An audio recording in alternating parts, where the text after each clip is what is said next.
जय हिंद दोस्तों। आज हम जानेंगे कि इमेज रिसाइज कैसे करें, इमेज को जेपीजी में कैसे बदलें।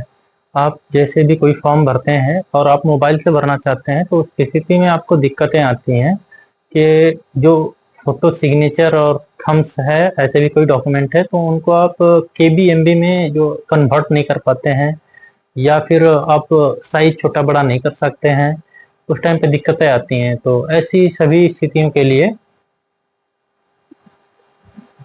स्थितियों के लिए जिनमें भी आपको फॉर्म भरते समय इमेज को रिसाइज करने में, फोटो को और सिग्नेचर को रिसाइज करने में या जेपीजी में करने के लिए दिक्कतें आती हैं, तो वो आज सारी आपकी दिक्कतें दूर हो सकती हैं। मैं चलिए कुछ बताता हूँ। जैसे ही दोस्तों आपको फोटो रिसाइज करना होगा तो उससे पहले आपको कोई भी ब्राउजर ओपन करके आपको उसमें सर्च करना है इमेज रिसाइजर, या चलो इमेज रिसाइजर ही कर देते हैं। इमेज रिसाइज, बस इतना भी लिख देंगे तो हो जाएगा। इमेज रिसाइज पे जैसे ही आप लिख करके सर्च करिएगा, आप ये सर्च करिएगा तो सबसे पहले आ जाएगा रिड्यूस इमेज। रिड्यूस इमेज, इसका जो सबसे पहले वेबसाइट दिख जाएगा तो इसको क्लिक करना है। क्लिक करते ही आपका जो है ओपन होगा।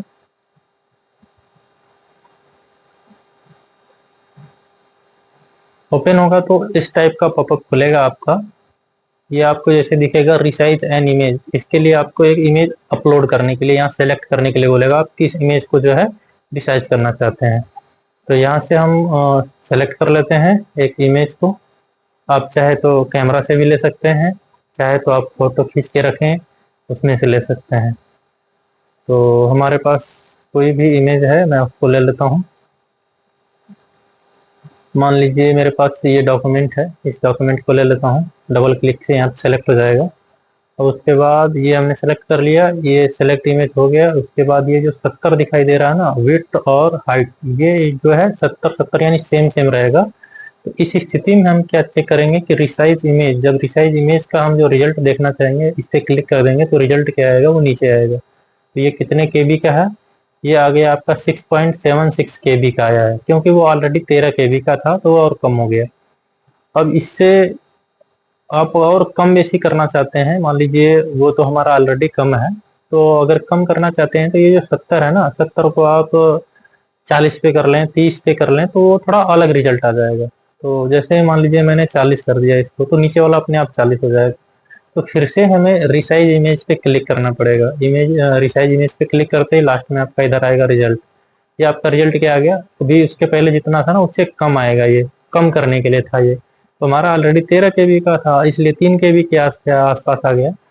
तो अब इस प्रकार से आप जितनी बार भी चाहें कम या ज़्यादा कर सकते हैं। मान लीजिए आपको चाहिए था, अ, मान लीजिए आपको 10 चाहिए था, 10 केबी से प्लस चाहिए था और आपका कम आ गया। उस स्थिति में ऊपर जाने के बाद यहाँ से आप इसको 40 से 50 कर लीजिएगा, या आप जितना चाहते हैं उतना कर लीजिएगा, कि जिससे कि आपको लगे कि नहीं इतने में मेरा हो सकता है। तो अब रिसाइज इमेज पे फिर से क्लिक करना पड़ेगा।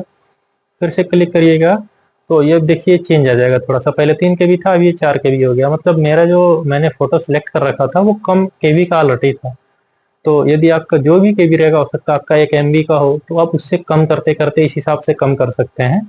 तो अब इसके बाद जब आपका लगेगा कि ये जो जिस केबी का आप चाहते थे, यहाँ पे जो है इस केबी का जैसा चाहिए था वैसा मिल गया आपको, तो यहाँ पे डाउनलोड इमेज क्लिक करिएगा। ये आपके डाउनलोड सेक्शन में डाउनलोड हो जाएगा। मेरे पास ऑलरेडी वो डाउनलोडेड था, ये फिर से डाउनलोड हो गया। तो यहाँ से आप ओपन करके जाके वहाँ देख सकते हैं, या डाउनलोड सेक्शन में जाके आप उसको चेक कर सकते हैं कि जो आपने अभी फोटो या इमेज रिसाइज किया है तो वो कहाँ गया है, वो मिल जाएगा आपको। जब भी फॉर्म भरेंगे तो वहाँ से आप सेलेक्ट कर लीजिएगा, उसका रीनेम वगैरह कर लीजिएगा कि वो लेफ्ट थंब है या राइट थंब है, या फोटो है या सिग्नेचर है, या आप कई लोगों का फॉर्म भर रहे हैं तो उस स्थिति में जो उसका रीनेम करते समय नाम के साथ सिग्नेचर या फोटो है तो फोटो लिख लेना है रिसाइज करके। अब यहाँ पे बात करते हैं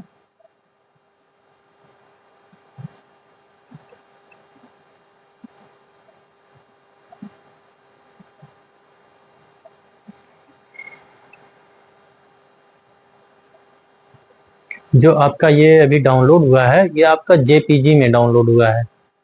यहाँ पे लिख रहा है ना जेपीजी, तो ये जेपीजी में डाउनलोड हुआ है। आपको जो भी फॉर्म भरते हैं उसमें जेपीजी ही मांगता है। तो जेपीजी का आज पूरा प्रोसेस जान लिए। अगर कभी पीडीएफ का भी जरूरत पड़ेगा तो पीडीएफ का भी बता देंगे। आज के लिए इतना ही। इतना तक देखने के लिए धन्यवाद। लाइक शेयर सब्सक्राइब करें ऐसी ही जानकारी के लिए। आपके लाइक शेयर सब्सक्राइब से ही हमारा बहुत बड़ा सपोर्ट हो सकता है। थैंक यू, धन्यवाद।